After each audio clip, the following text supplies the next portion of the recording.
Yes, people, welcome to a new video, and we go straight into the subject of this video. How can you know your number when you forgot it?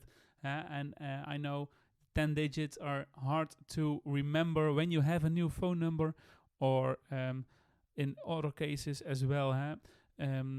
We click on settings. Well, we click the Gmail away.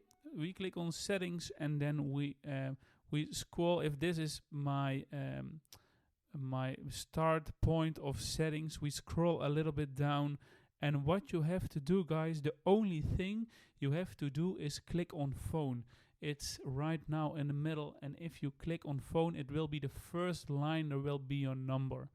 Yes, so that's it. I don't click on it now because then you see my number. I don't want that.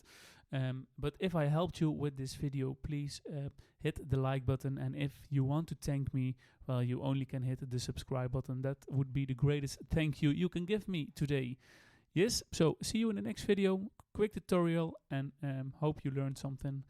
Bye-bye. Thanks.